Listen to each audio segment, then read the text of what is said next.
Okay, so today what we're going to talk about is variables and expressions.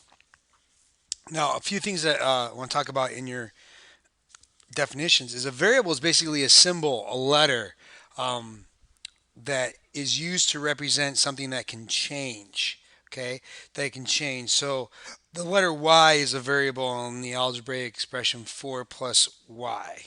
Okay, so letter A is a common variable, letter X is a common variable, Z, P, Q, R. Um, those are often used as variables. Okay. Now, if you have something like 3m, that's not a variable. Okay, that's 3 times the letter m. Just the letters by themselves are the variables. When you talk about algebraic expression, an algebraic expression is a mathematical phrase that includes one or more variables, and a numerical expression is a mathematical phrase involving numbers and operation symbols, but no variables. So, variable, algebraic expression, and numerical expressions should probably go into your words to know in your interactive notebook. All right, so let's take a bit to kind of get through this a little bit. Let's take a look at problem one, writing expressions with addition and subtraction. So you have this 32 more than a number n. Okay, 32 more than. What I like about this is that the word more than, that sounds like a plus to me. More than is key to plus. A number n. That number n is the variable. So when I write this out, I have n plus 32 is going to be my algebraic expression, if that makes sense. Okay?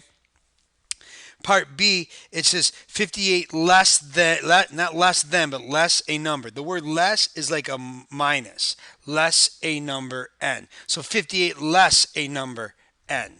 That's a little different than, it is not 58 minus n. That would be n less a number. It's the opposite of what you think, counterintuitive. So really or check that reverse. It's 58 minus n, not n minus 58. There's a big difference. N minus 58 is 58 from a number. Okay, so 58 from a number.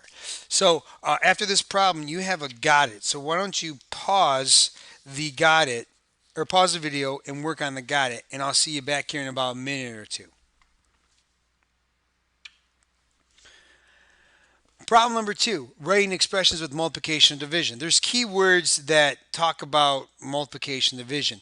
Times a number, 8 times number. That means multiplication. So you can either use that, you can use a dot. Some people use a star. Okay, but most likely it'll be a dot for me. So 8 times a number would just be 8 times n, 8 dot n, or you can write it as just 8n. The word quotient means to divide. The word quotient means to divide. So the quotient of n and 5. So you can write that as n divided by 5. You can either write it as n divided by 5. You can write it as n over 5 because that means the same thing. Try not to do it as n slash 5. That's not that great. We don't like that too much. That's not a good thing to do. Okay? So you have a got it. Why don't you pause the video, do the got it, and I'll see you back here in about 30 seconds.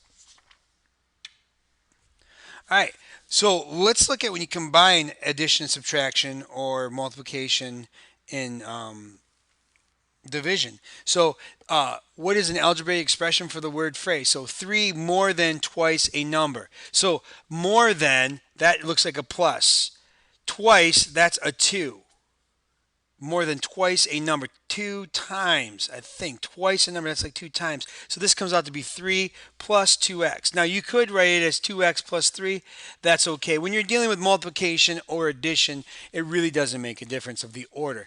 9 less than the quotient of 6 and a number. 9 less than, that's a minus, not the less than symbol. Quotient is that. So 9 less than the quotient of 6 and a number. So 6 and a number is the 6 divided by x, and then 9 less than, so that's the minus 9, if that makes sense. Product, that means multiplication of 4 and the sum of a number x and 7. So the product of 4 and the sum means plus, of a number x and 7. So I see the x and 7, so that's x plus 7. And I usually put it in parentheses, and then they're going to multiply that whole thing by 4. That one's a little tricky, but you should be able to handle it because you guys are smart, big, bad sophomores. So you have a got it.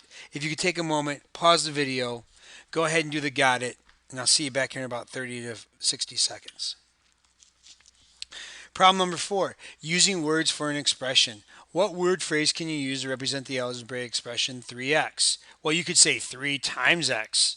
You could say the product of 3 and a number. So what we're doing is we're taking the symbol and we're converting it into words, if that makes sense. Okay, so the guide there is try to think of things that how you can say another word for plus, another word for division, another word for subtraction. We went over a few of them in this video. You should be able to handle the got it. Let's go to something a little bit more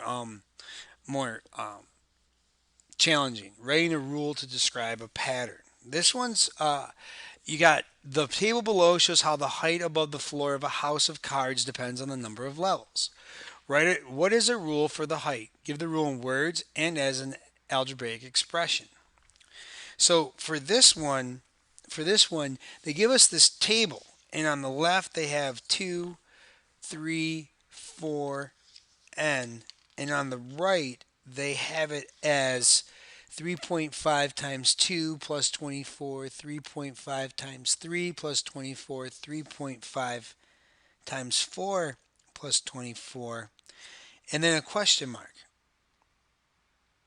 Now, for me, when I'm looking at this, I could probably write this in an expression first. Now, if I notice, if I look at this, I'm looking for a pattern. And I look, what stays the same? Well, it looks like the 3.5 stays the same. This plus stays the same. And the 24 stays the same. But what changes? That 2, that 3, that 4 changes. So I'm going to put the letter N in its place. So there's my algebraic expression, 3.5n plus 24. So how could I say this in words? I guess I could say something like multiply the number of levels by 3.5 and add 24, or whatever row it is, multiply by 3.5 and add 24 to it. Something along those lines probably would work. All right. So at the end of every lesson, as we do the guided notes, you have something called math success. So it says check out the vocabulary words that you understand. So if you understand what variable is, check it off. If you understand what algebraic expression is, check that off. And numerical expression, check that off. Those should be in your words to know. Okay? And rate how well you can write algebraic expressions. So if you had to label, like rate yourself, 0 being the worst, 10 being the best, where do you stand in this? Me being the Jedi Master that I am, I'm going to mark myself at a 10. Okay, but if I'm shaky on it, I'm going to go back and mark myself where I need to know, and that's what you got to do. So please, if you don't understand something, pause the video, go back and look at it again. I look forward to seeing you in class, and may the force be with you.